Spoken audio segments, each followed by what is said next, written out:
Daas Tevunos.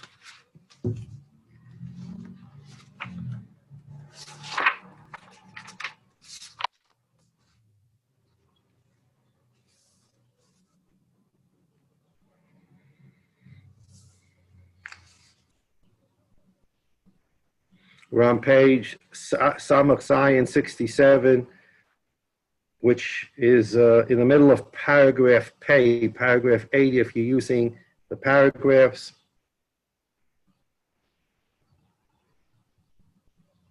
We're at the bottom of the page. Now the Ramchal is going to go over again for us this concept of guf, which is dark dens, dust of the earth, neshama, which is a chelik elikimi mal, and therefore the neshama is radiant, it is light, it is or, and the guf is choshech ochor, it's dark and dense, and therefore light can't go through it.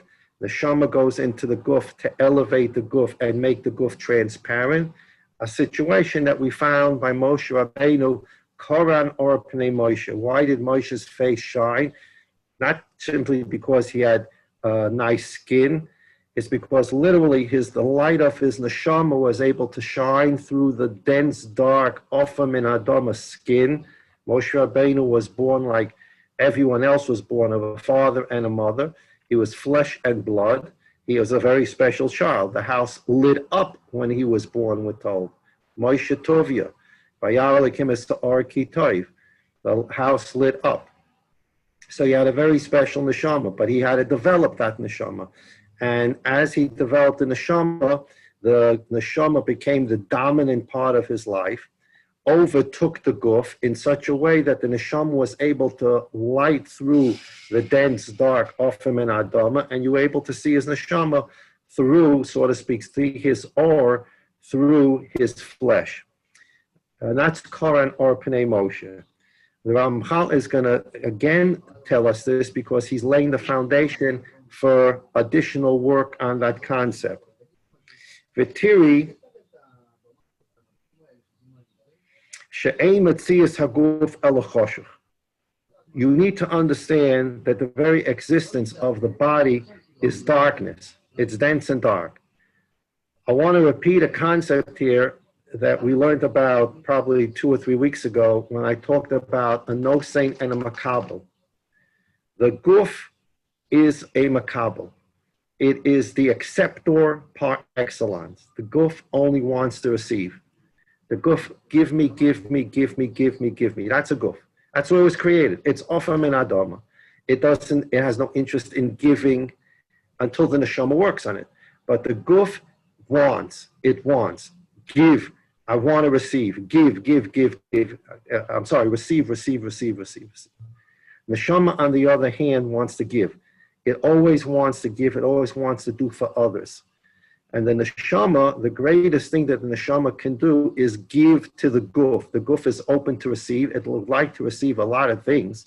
But the neshama is going to take the guf and say, I understand you like to receive things, but I'm going to give you things that are healthy for you to receive, and I'm going to try to persuade you to reject things that are not healthy for you to receive. But those are the two categories. The guf wants to receive, wants to get, give me, give me, give me, give me, and the neshama would like to give. And therefore, in this idea, a guf is choshech, it's darkness, it is self-concerned, it is self-involved. Everything is a selfie. That's darkness. When the whole situation, a person's life is only himself and what he wants and what he needs, he's living in a state of darkness. So when we talk about today's generation and the selfie and all the other things that people are self-involved in themselves, this is a sense of choshech and hester panim. A person that's in a state of neshama, he's in a state of giving. He wants to give of his time. He wants to give of his money. He wants to give other people. And in the most direct way, the neshama wants to give to its guf and elevate its guf. And that's why the neshama came down to this world, the Ramchal taught us, to elevate the guf. But you can't elevate the guf because it's a shtick offer. So Rabbanu Shalom gave the neshama Torah and mitzvahs as tools to help the neshama work on the guf. So those are the foundations we've talked about, and we're going to build on that now. The very existence of the guf is darkness. Ki afilu shiagia lizchus hayoyse godlu she'efshel limotzei boy al kol ponim tzorach shibadol min haneshama ve'enei nivdal ela behefresh hazeh shaneshama hi etzem nichbad me'ir uva me'aores ponim yisbarach ve'haguf eino kain. I'm turning the page to page 68. Eladova mitzad atzmai choshuch habo mehester ponim yisbarach. The guf is light. The neshama is light, the guf is darkness. And as we mentioned, the Ribono Shel Olam's the basic two tools he uses to run the world. He runs the world either on ha'oras ponim or through hester ponim. This week's parasha, we'll talk about it tomorrow or Thursday. This week's parasha is we have the pasuk, Lanochi hastir astir es ponai. The Ribono Shel Olam says it in the Torah. There is such a thing as a hastoras ponim chas v'sholom.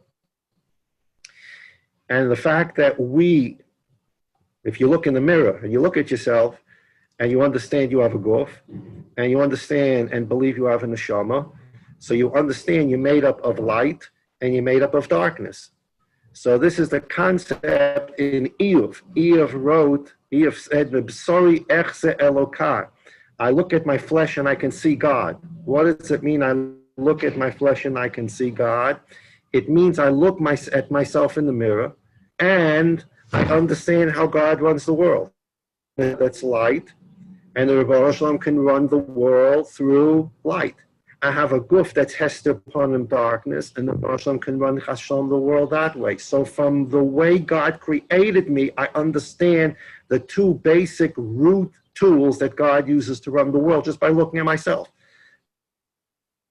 So a person has two buttons that the ultimate bechira that Tanya says. A person can decide he's going to talk lashon hara or not talk lashon hara. A person can decide he's going to put on his tefillin or not put on his tefillin. A person can decide he's going to give tzedakah or not give tzedakah. These are particulars in a person's life. Those are minor, in the biggest scope of things, minor issues. The biggest button you need to push in bechira is not, am I going to give tzedakah, not going to give tzedakah. The biggest button you need to push bechira is, am I Mr. Neshama or Mr. Guf? Am I Mrs. Neshama or Mrs. Guf? Everything then becomes particular details out of those first two choices. But that's, the Tanya says, the major issue in bechira is not all these particular things. Will I do the mitzvah, not do the mitzvah? It's who you are. Am I a guf? And therefore my guf will dominate. Am I a neshama? And the neshama will dominate the guf.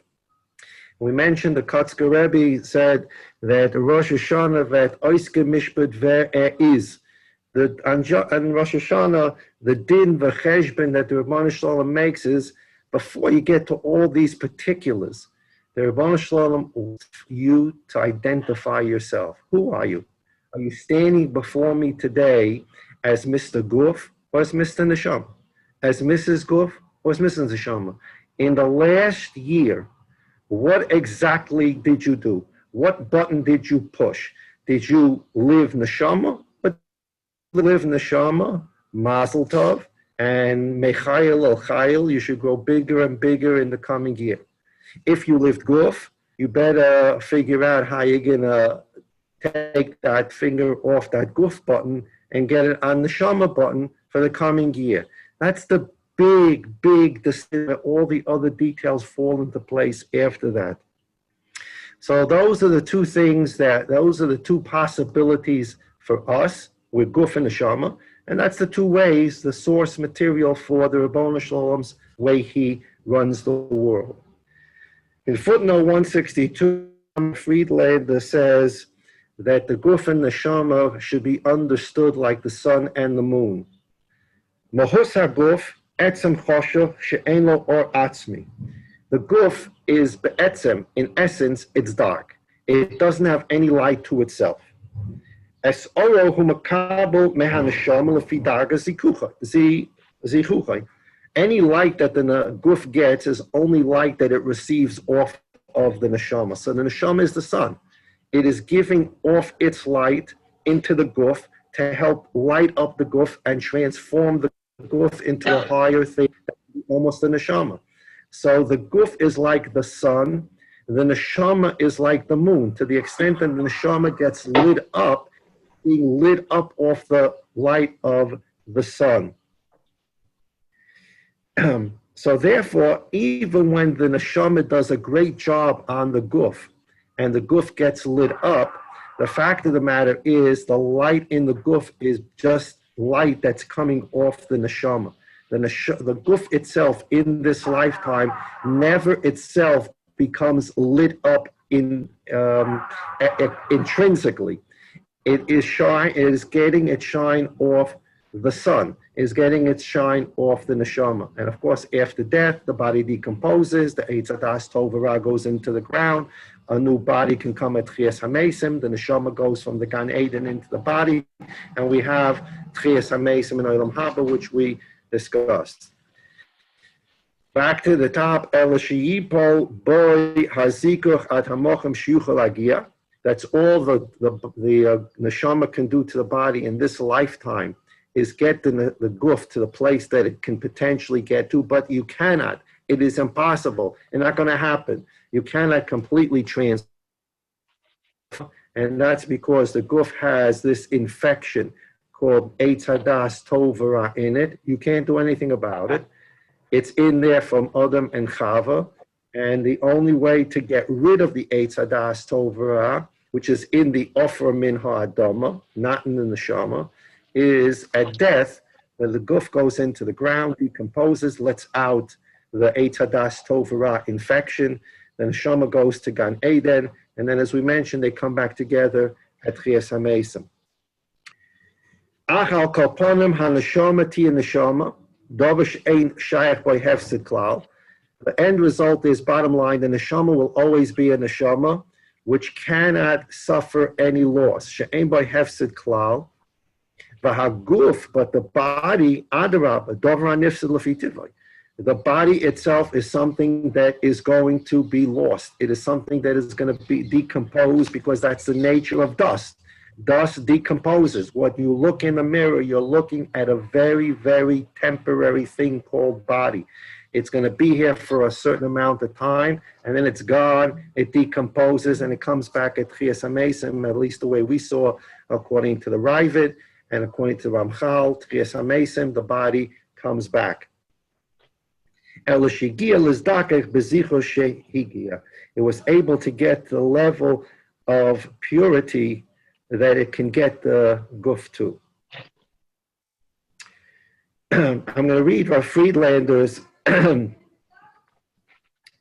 back to footnote 162, Mohus haguf etzem choshuch she'en lo orme atzmoi. The very essence of the guf is that it's dark and dense. That's what dust is. You put a lot of dust together, light can't shine through it. It creates a density and a heaviness. She'en lo or atzmoi, it has no inherent light. Es oro hu mekabel min haneshama. It receives light from the neshama. So this is what we mentioned earlier. The neshama is the giver of light, like a sun, and the guf, if it's willing to cooperate, it becomes the receiver of that light, and neshama's love to receive. Hopefully it receives good things, and it's not on the receiving end of things it shouldn't be receiving. So this is again the idea of the neshama gives, and the guf is a makabel. Rav Friedlander now has his caption on page 68, HaNeshama eina mechulekes leivorim. The neshama is not broken down into component parts. Kemo hashashleima spilti mechulakos. Just like perfection is not broken down. Something that is perfectly perfect doesn't have parts. Like the Rebbeinu Shalom is the ultimate perfection. We've spoken about that. The Rebbeinu Shalom doesn't have eyes. Well, how does the Rebbeinu Shalom see? He sees. What part of the Rebbeinu Shalom sees? The Rebbeinu Shalom sees. He's a sholem she'ein shlemus. He's a yichud she'ein ki yichudai, and there's no pieces to him. It's an achdus gomur. Evorei aguf, a person's body has different parts. Dugmalan hokes chaluka shel hester panim. So when you look at a guf, you see different component parts. When you see different component parts, you say a person has 2 eyes, 2 ears, 2 legs.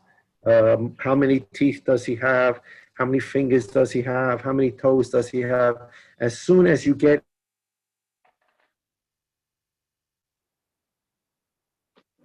we're now into component parts, and component parts do not have an ach. Okay, 10 is 10. 10 is not 1, notwithstanding anything that the crazy Catholics will tell you about. 3 is 1 and 1 is 3. 1 is 1, 2 is 2, and 3 is 3. 3 is not 1 and 1 is not 3. As soon as you create a numbering system, you've created component parts. You can never say that 3 is 1. 3 is not 1. Okay? So therefore, if you believe in Achdus Habayre, and I don't want to get into whether Catholicism is Avodah Zarah, Catholicism is not Avodah Zarah, that's already a machlokes. But the idea that there's 3 gods, who's really 1 God, is an impossibility for Yidden. Because Echad, Yochid, Umiyuchad. There's no such thing that 3 is equal to 1 or 1 is equal to 3. It has to be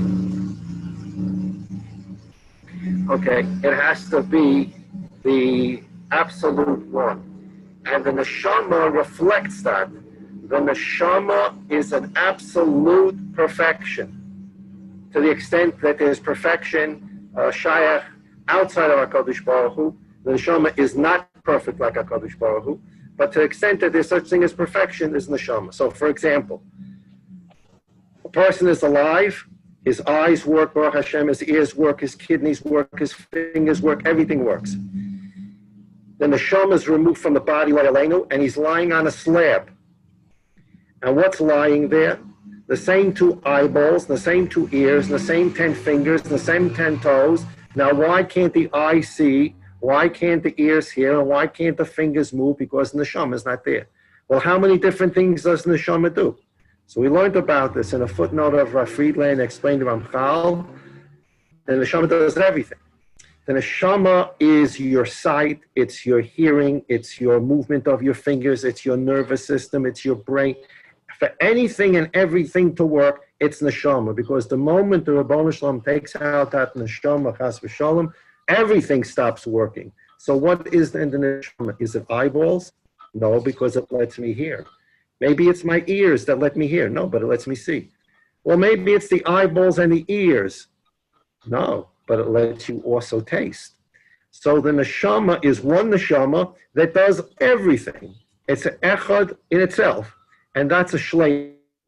Whereas the body, because it's component parts, different parts break down. The eyes can go and the ears are good. The ears go and the eyes are good. That's a component part system. Component part systems are by nature choser. They are by nature imperfect. Something is echad, yochid. It is absolute unity. We're dealing with something that's on the level of perfection.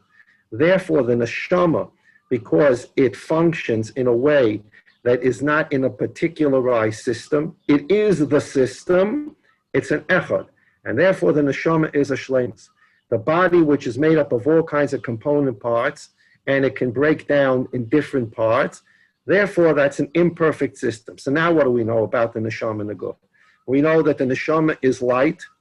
It was created from ha'oras panim. It is a giver, and it is a level of perfection because it's a unity. What do we know about the guf? It's created from hester panim. It's dark, dense, and it's created from what we call hester panim, which we'll talk about when we get to the parsha, what exactly hester panim is. And therefore, we end up from hester panim, we end up with component parts that break down. When the Rebbeinu Shalom sends a neshama directly from his light comes something that is perfection. From his hester panim comes something that's imperfect, and that's the guf. So the Ramchal now says, V'tiri od, you should understand further. The body has different limbs and different parts. Every part of the body has a purpose.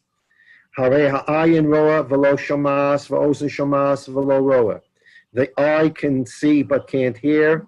The ears can hear but can't see. This is not true for the neshama. This one neshama is what lets the eye see. This one neshama is what lets the ears hear. So this neshama is a kol yochel. Everything is in there and makes the body, all the component parts work. The neshama is not broken down into limbs. Everything is everywhere. From what part of the neshama do I get my eyes? What part of my neshama makes my eyeballs work? My neshama. There's no particular part in the neshama that's eyeball. What particular part of my neshama makes my ears hear? There's no piece of the neshama that's for your ears. It's your neshama. Lahavdil, 10 zillion, odd zillion, zillion, zillion. This is how we understand the Rabbeinu Shalom. We read the Rambam in the first parak of Yesodei HaTorah. The Rambam explains, and he says that no human mind can actually fathom this. When we say God sees, we say, well, how does God see? What part of him sees? Does the top of God see? The bottom of God see? Does he have something on the left side? He has no sides. He has no, you can't describe, it's God has eyes, or God has, he sees from the top part of God, the bottom God of God hears, the left side of God does. There's no sides. There's no space. So how does God see? He sees, period. He sees. There's no place in him that sees. He sees. The neshama as a chelik kimimal is the same thing. It sees. And as we learned weeks ago, the neshama coming into the body is a form of tzimtzum, because before the neshama comes into the body, the neshama sees meiseifa olam vad seifa. If you take the neshama and you don't put it in the body, the neshama can see from one end of the universe to the other. It is not mugbal. But when you take the neshama and put it in the body, all of a sudden you lock down the neshama, and its ability to see is only through the eyeballs. So putting the neshama in the guf is a form of tzimtzum, just like the whole world was created in a tzimtzum. The man's creation is a form of tzimtzum by putting the neshama in the guf and limiting the ability of the neshama through the component parts of the guf. Elakula b'chol chelik.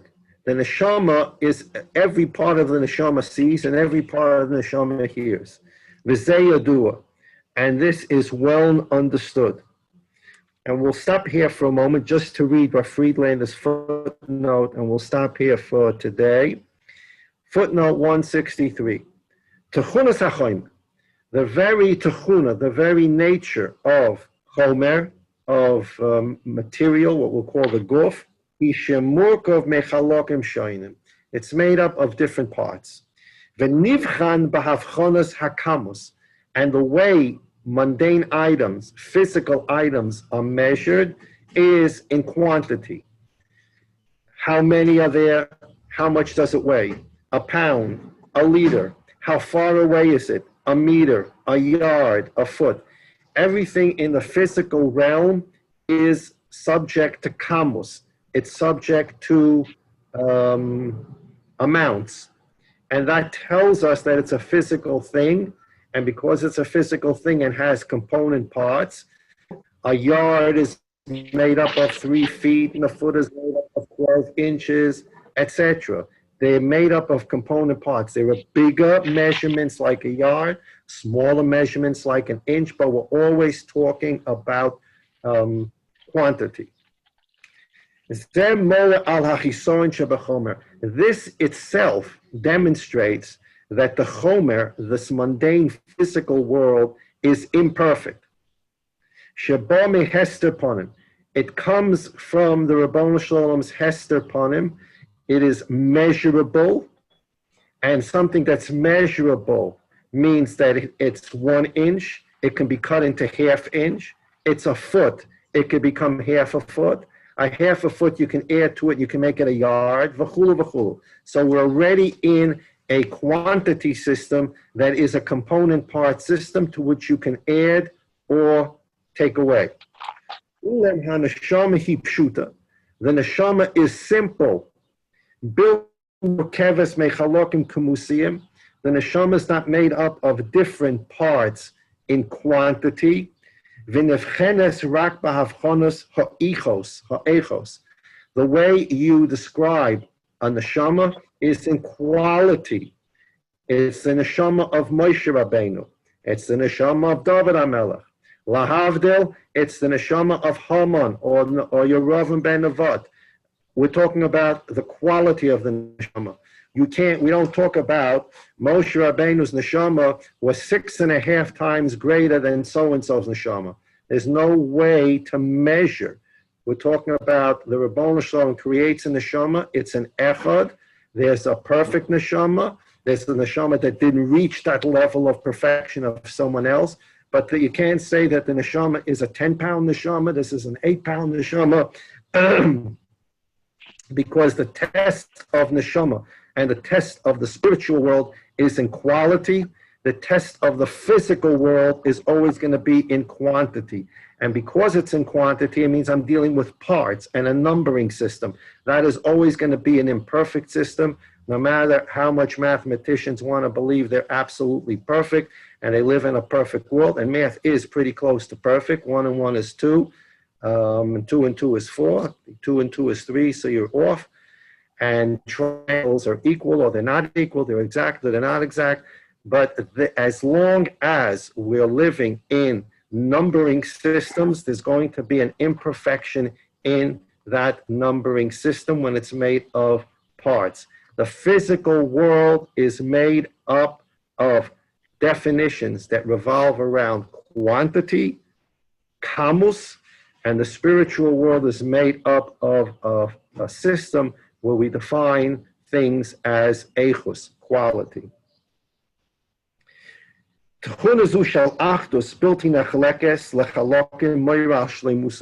fact that when we talk about a neshama, we talk about greater neshamas or less great neshamas, but we can't give it a numbering system. Moshe Rabbeinu hit 9, David HaMelech hit 8.5. We have no numbering system to such things. Tells you that we're dealing with something that's not component parts. It has no numbering system. And therefore, it is a system where perfection exists. David HaMelech's neshama, his neshama is perfect for David HaMelech. Moshe Rabbeinu's neshama is perfect for Moshe Rabbeinu.